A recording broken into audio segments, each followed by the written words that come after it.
If we follow the news closely, there's no denying that today, when we look at this geopolitical change around the world, so many surprises. And of course, today, in addition to the war in Ukraine and also the war in Israel, everyone is asking the same question. What about the fate for the United States of America? And given the fact today, when we look at this political change, America today is standing at the crossroads. In addition to those domestic concerns among the voters, the foreign policy surely topped the agenda. Now, if you remember that back in the days, we always say it's much easier that when we discuss the foreign policy on paper and rather than discussing them in person. Well, again, we're in the year of 2024. That's not really the case. Because given the condition, the foreign policies are just getting more and more interesting and also more and more complicated. Again, how should we understand the progress the nation has made? And meanwhile, how should we understand some of the policies and will affect not just America, but also the entire international community? Well, ladies and gentlemen, it's my great honor to invite our distinguished speaker, who's the Dr. Peter Feaver. Dr. Feaver is a professor of political science and the public policy at Duke University. He's director of the Duke Program in American Grand Strategy and co-pi of America in the World Consortium. And Dr. Feaver is the author of this amazing book called Thanks for Your Service, The Causes and the Consequences of Public Confidence in the Military. Well, Dr. Feaver, and welcome to The Missing Piece. It's good to be here. Thanks for having me. Well, Dr. Feaver, I want to get started. When we look at the American foreign policy, of course, going back to another amazing book that you were the co-editor, which is called Handoff, the Foreign Policy, George W. Bush Passed to Barack Obama. Now, I want to read a statement in this book. I want to get your reaction on this or maybe your further explanation. And I quote, "A new president can set administration's tone and priorities, but he or she cannot control the challenges and forces that may eventually define their presidency." Dr. Feaver, I want to ask that when we look at the foreign policy, well, when we look at the political agenda, particularly for President Bush and also for President Obama, how should we understand the characteristics of the two amazing presidents? I mean, again, during their presidency, they all dealt with different foreign policies. Some were urgent and some were challenging. But looking back today, how should we understand the administration's tones and priorities under the two presidents? What are your thoughts? Well, the first thing that needs to be emphasized, and this is really at the heart of the exercise that then became the book, this is the fact that they were handing over power in the middle of a war. The global war on terror was going on, but then there were hot wars in both Afghanistan and Iraq. The outcome of both of those wars was still in the balance. And it had been many, many years since the U.S. had handed over power, presidency had handed over power in a wartime situation like that. You have to go back to 68, 69, from Johnson to Nixon, to find a similar moment. And of course, the world had changed dramatically in the years since then. So President Bush was adamant that he handed over to his successor, whoever it would be, all of the tools and all of the situational awareness that his successor would need to make choices starting on day one, starting at minute one. There was a real fear because of the concerns about terrorism that a terrorist group or some other adversary would seek to attack on the inauguration day itself and maximize confusion in the handoff from one administration to another. And so Bush said, let us do a better job than had been done under previous transitions in terms of preparing for that transition and preparing our eventual successor. And he directed the NSC staff under President Bush, under National Security Advisor Steve Hadley, to build out transition briefing papers, that would explain and equip the new team, whichever team was going to win, with the information they needed. And when this effort started, it was not foregone conclusion that it would be the Democrat. It might have been the Republican, at least at the time they were started. That was a possibility. So this was not a partisan exercise. This was not a cover our backside and try to make us look good exercise. This was, how do we make sure that the country is not vulnerable during the transition? One more point about this needs to be made, particularly for audiences that are not familiar with the American system. The American system does something very unusual. When the presidency changes hands, it's as if the government performs a lobotomy on itself. Thousands of political appointees leave at the same time. And because of the Presidential Records Act, all of the papers of the administration get collected and put into the presidential library system. So they're not available to the incoming team. We now know a lot more about the Presidential Records Act because of the investigations of the Trump administration and the Biden administration and the handling of it. But the way it's supposed to work is the safes get emptied of documents. So the incoming team comes straight from the inauguration ceremony, and they open the safes and there's nothing there. And it takes a while for the new team to get their bearings. That's how it used to be. And President Bush, Steve Hadley, said we can't afford to do that in the world as dangerous as it was in 2008, 2009. And that's those briefing books. That's what the book that you reference, Handoff, is built around, is those original highly classified documents that were prepared for the successor who turned out to be President Obama and his team.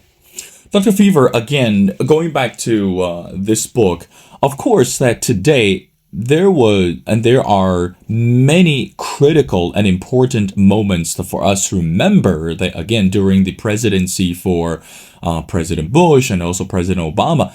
But one of the important concepts that we're still talking about today is called the international order. I mean, again, this is rather crucial and significant, especially today, how we are seeing this chaos and we're seeing these unexpected wars and conflicts just around the world. But meanwhile, we know there's no denying that America has always been the champion for democracy, again, the champion for maintaining this international order. But going back to the two presidents and looking at their records, how important was for them to understand and also continue to advocate for the international order? Or even better yet, Dr. Feaver, how did they define actually the meaning of international order? I mean, again, we couldn't really understand that the conflict, the unexpected wars, but having those international order mindset, how did it really motivate the two presidents to move forward when we look at the foreign policy? Your thoughts? Well, one thing is they would talk about them very differently. So that concept, international order, comes out of political science terms, and President Bush was very plain spoken, and he had some professors like me working for him, but he mostly liked to beat us around the head and shoulders when we used jargon terms that didn't make sense in West Texas. You know, you would say, "Come on, how would you explain this to the good old boy, my friend from West Texas? Don't use academic jargon." But by international order, what we mean is the arrangement that helps regulate conflict between states. It's backed up by the rule of law and the idea that we can trust that if we make a contract, a treaty with another country, they're going to honor that. If we trade with a country, they'll do what they're obliged to do if we do what we're obliged to do. And then when we have disputes, we don't have to immediately reach for the gun, that there are international institutions that help resolve these disputes or try to resolve these disputes at lower levels, whether they're in trade or copyright protection, or even in diplomatic terms.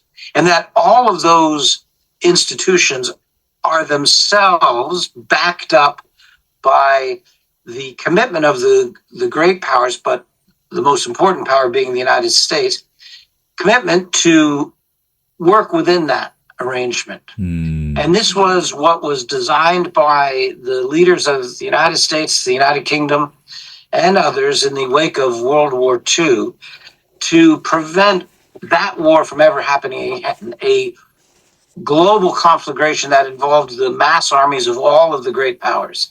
And they recognized that would be catastrophic if that ever happened again, especially in the nuclear age. And so these mechanisms were developed and institutions were developed and have continued to this day. Now, of course, the Cold War period saw an eruption or a complication, namely rivalry between the U.S. and the Soviets, that made the functioning of that all the more difficult. After the Soviet Union disappeared, there was an opportunity for a different and more expansive spread of the best forms of this. And both both President Bush and President Obama said there's lots wrong with this system. It could be fixed in a lot of ways, but it sure is better than the alternative. And I think that's one of the differences you see between their attitudes and some of the attitudes that are gaining popularity, even in the United States, but certainly prominent in foreign capitals like Beijing and Moscow, Pyongyang, Tehran. These are places where they say they can imagine an international ordering system that's better for them, maybe worse for the rest of the world, but better for them. And they're actively trying to create it. Both President Bush and President Obama said as many flaws as you can identify in the American-led order, it's still better than the alternatives. Dr. Feaver, I got one more question before we move on to talk about our current political system in the U.S. Let's talk about, and again, I'm very glad you mentioned, for example, the nation of North Korea and also the nation of Iran. I mean, again, given the fact that today we're still looking at this political and also this what we call the nuclear weapon threat from both countries. I mean, of course, North Korea, this ongoing missile testing, and this Iran, this political threat, it's rather sensitive and also critical to the international community. Now, let's talk about this political interest in those two countries. I mean, again, we're going to bring China into our conversation very soon. But given the fact today, those countries, they still don't respect the sovereignty of the United States, and they still don't understand the significance and importance of the human rights equality. Of course, we're looking at the social inequality in those two countries as well. Now, so the question I want to ask you, Professor, again, going back to the book, is as the two presidents, I mean, again, as the leaders, the goal was to amplify American influence. The administration strengthened ties with the friends and with the allies and establish the relationship. How important or how critical back in the days for the two administrations to understand we can't really make them too angry, but meanwhile, we also need to be careful about what they did and how they accomplish their own agenda without causing too much fire. What do you say to that? Well, I think both of the chapters in the book that cover Iran and that cover North Korea are particularly interesting. So just to remind your listeners about how the book worked, there was the original memo that was classified and written in 2008 and given to the Obama team. Steve Hadley got those declassified and then commissioned the group that had written the original memo and said, okay, now it's 15 years later or so, write an update memo. How does that memo, which is a snapshot in time, 2008, how does that look in 2023 through the benefit of hindsight? And what are the lessons, the good, the bad, and the ugly about what President Bush was able to accomplish and how that fared in subsequent administrations? If you take North Korea, the memo that was the postscript memo that was written 15 years later basically says, look, we tried on North Korea and we didn't succeed. Obama tried it his way and didn't succeed either. Trump tried a third way, and that didn't succeed. So 3 successive administrations have tried to handle North Korea. They used very different techniques. All of them failed. And so there's a bipartisan record of no success in terms of achieving what is the American goal, and which we share with the South Korean ally, namely a North Korea that has abandoned its nuclear arsenal and is functioning like a law-abiding member of the international system.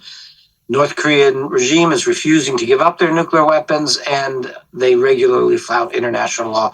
And all the administrations have been unable to change that fact. Iran is a slightly different case.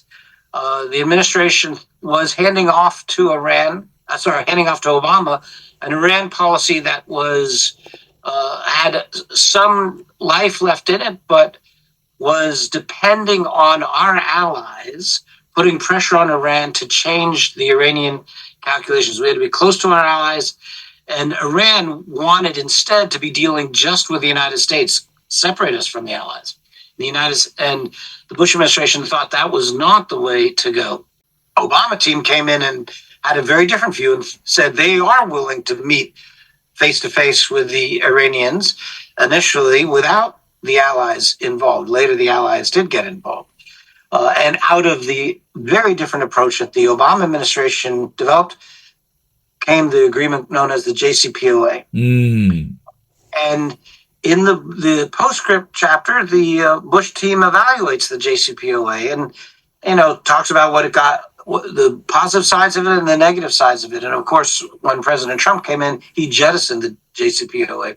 And if you're taking a snapshot in 2023, which is when the book was published, you would say the Iran is an even bigger problem, and particularly the nuclear file with Iran is a much bigger problem in 2023 than it had been in 2008, when we thought it was a very, very big problem. And so that's another case of a foreign policy problem that's just gotten worse in the interval.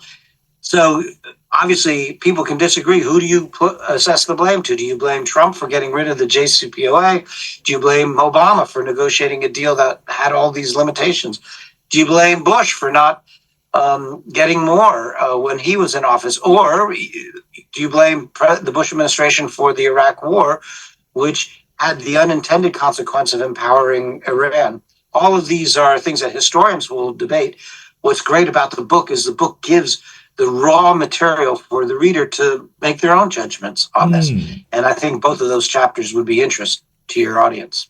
Indeed, Professor, we're very much looking forward to expanding our knowledge by reading this book. Now, let's talk about your recent article. Again, you came out. The article is called The Real Challenge of Trump 2.0. I mean, again, going back to what we said intro, today, when we look at the political system in the U.S. is standing at the crossroads. Now, I promise you, and now let me fulfill the promise. Let's talk about China, and then we'll talk about Trump.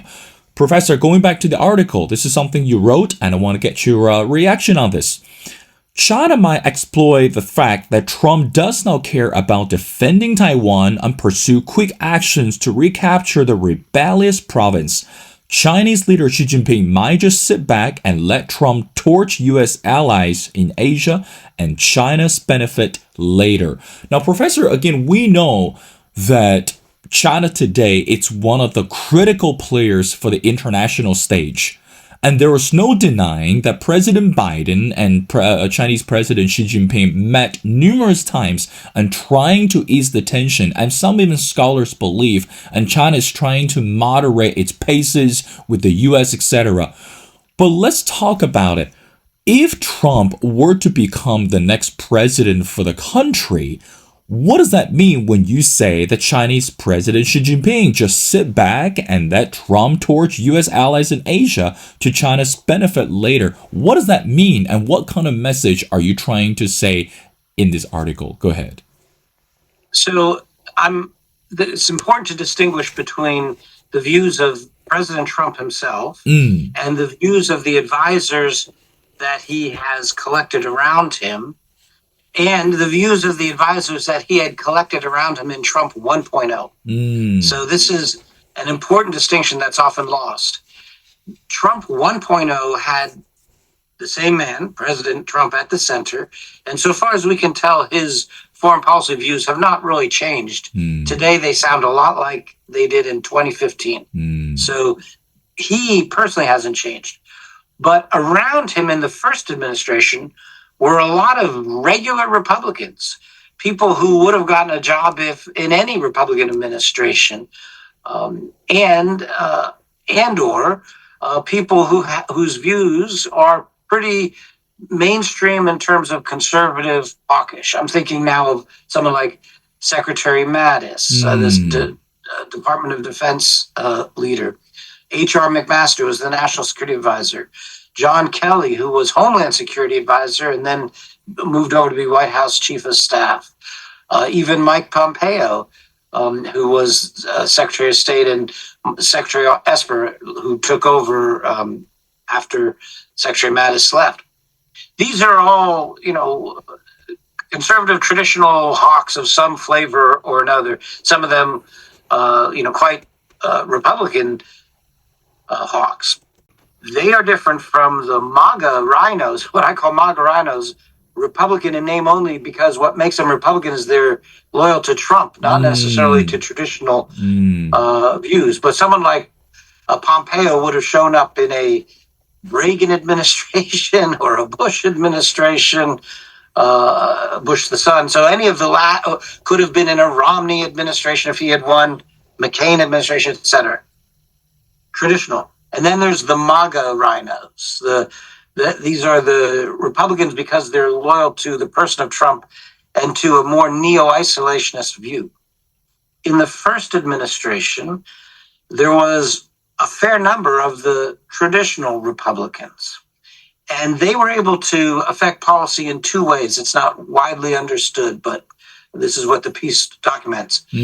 First, on the vast number of issues that the president didn't care about, that were operating below his radar, they just pursued normal Republican policies. Read Secretary Mattis's National Defense Strategy that was released in 2018. It's all about the importance of allies, integrating more closely with allies. It's allies, allies, allies. But I am quite confident that President Trump was not much involved in the drafting of the National Defense Strategy. That happened below his radar. Then when the issue did get raised to the Trump level, and the allies in East Asia did, Trump wanted to go in a very different direction. He didn't want to support South Korea. He wanted to pull our troops out of it.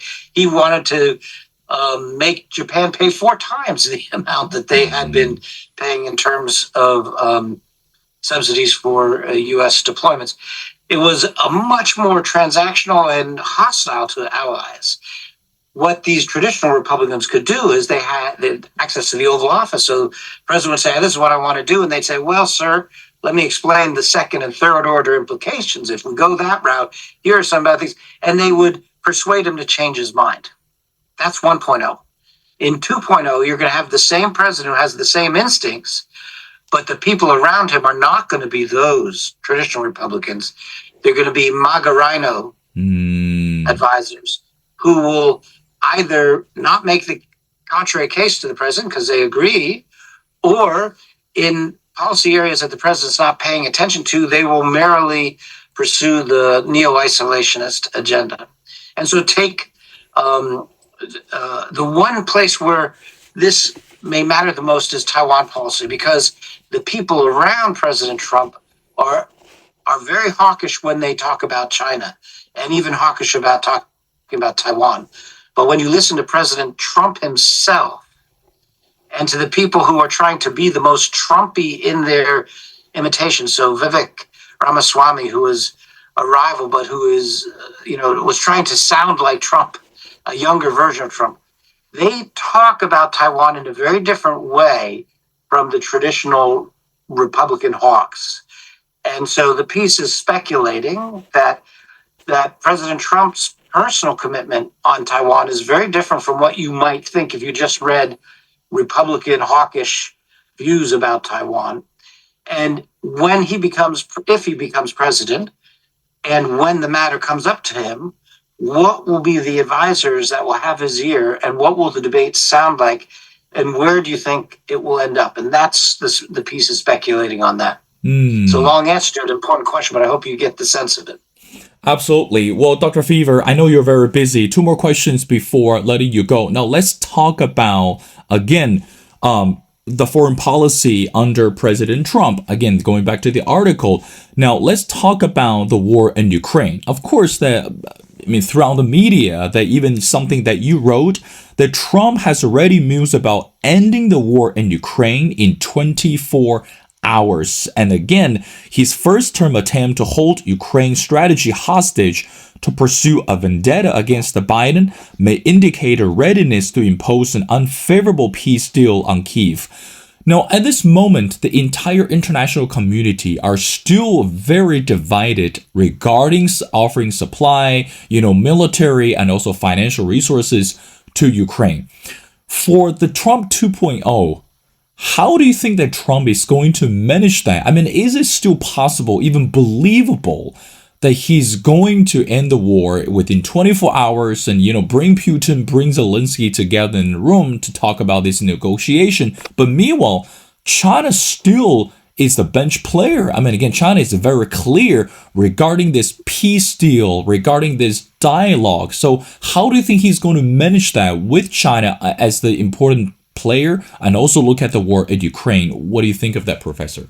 Well, there's really only one way you could bring the war to a speedy end, and that is if you effectively join sides with Putin to destroy the Ukrainian government. That would end at least the major combat operations quickly, because it would result in the defeat of Ukraine. There would still be an insurgency that would go on for years and years, and Putin would be holding territory that was filled with people who hated Russians, and so it would not be a wonderful peace, but it would end the war, but at a horrible price, and at a price that would be devastating to the international order that has been so good for American interests. That's what people are afraid Trump is referring to when he says, I can end it in 24 hours. I'll just abandon Ukraine. That will cause Ukraine to collapse. Putin wins, and we can declare it over. But if you say, no, we're going to bring a peace deal together, or somehow going to bring these two sides together, and they're going to negotiate a joint ceasefire, a joint peace agreement, there's no way that can happen in 24 hours. There's no appetite on either side to make the concessions that would be needed to bring about a deal that both would sign. And so it's just a pipe dream to say that you would end it in 24 hours, unless what you're talking about is abandoning Ukraine. And here I want to disagree with you. I think there's a strong consensus, at least in the Western international community, that we need to support Ukraine. And then our European allies are doing a lot to support Ukraine, as is the United States. Where the disagreement is within the Republican Party, where the MAGA Rhino wing is willing to abandon Ukraine and follow sort of the neo-isolationist siren song of, if we stay home, problems abroad won't come back to bite us. That's the same message that we tried to convince ourselves of in the 1930s, and of course it was disastrously wrong. They're trying that again inside the Republican Party. But the American people on average, in the aggregate, support Ukraine, and the Western allies strongly support the Ukraine. Dr. Feaver, I want to wrap up our conversation by asking you the last question regarding this immigration debate. And of course, today we know this is one of the hot topics in the U.S. And of course, everyone is paying attention, is watching that.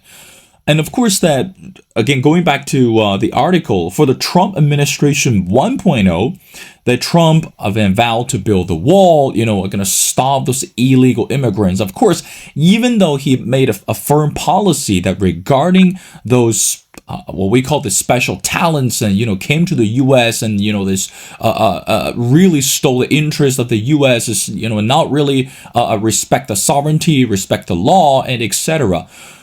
I want to hear your final thoughts regarding the immigration bill or immigration policy debate. For Trump 2.0, are we going to see any possible changes, or is it still going to make America great again? You know, build the wall, close the border, and we need to secure American interests and let them come home, not going overseas, etc. Your final thoughts. Well, this is a tough issue for the United States, but it's important to recognize that one of the bedrock sources of American strength is that we are an immigrant nation. Lee Kuan Yew put it this way, that he was asked to assess the long-term competition between China and the United States, and he said, well, that's hard. China can draw on the human capital of 1 billion people, and that's hard to compete with.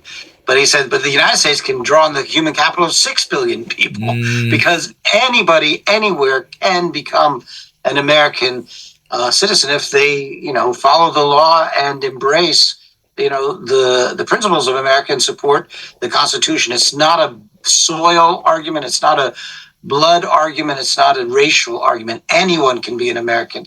And that's a great strength. And that's, I'd say, the advantage the U.S. has had, one of the key advantages the U.S. has had over rivals for 200 plus years. However, I'm referring to legal immigration.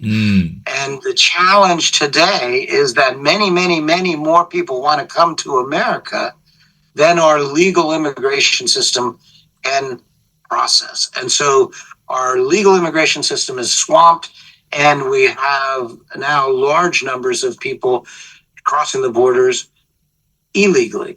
And that is a challenge for any country, even a country that is committed to its immigrant roots, as the United States is.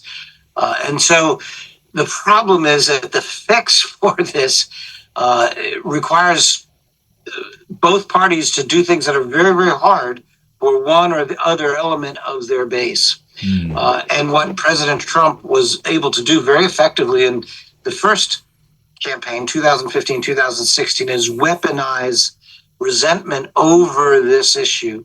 In terms of his actual policies, they weren't very successful at achieving it. None of his boasts came true. Most famously, of course, he claimed he would build a wall that that Mexico would pay for. He didn't build the wall. Mexico didn't pay for the wall.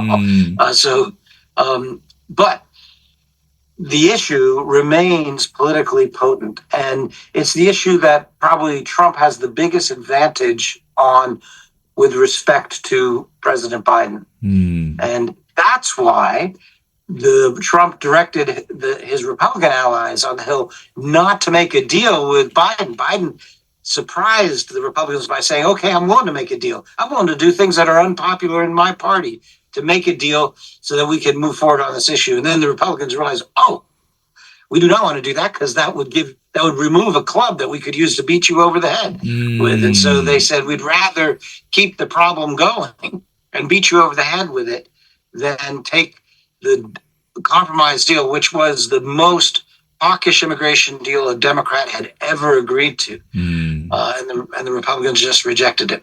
That's a measure of its partisan potency, that they were willing to cut that partisan calculation that way. And we'll see if that proves to be, the politically shrewd. We'll know on election day. Of course, Professor, we're still a few months, again, seeing the results of the election. But meanwhile, we know that America, has always done the right thing. And of course, that's why we celebrate the democracy. We celebrate that America is the champion for democracy. Well, ladies and gentlemen, it's my great honor to speak to Dr. Peter Feaver. Again, Dr. Feaver is the professor of political science and public policy at Duke University. I strongly encourage everyone go online, connect with Dr. Feaver. Again, check out this amazing book. It's called Handoff, The Foreign Policy George W. Bush Passed to Barack Obama, and his amazing article called The Real Challenge of Trump 2.0. Well, Dr. Feaver, thank you so much for your time. It's been a pleasure and love to have you back on the show as we continue to pay attention to the progress the U.S. States is making and also the matters around the world. So thank you so much for doing this.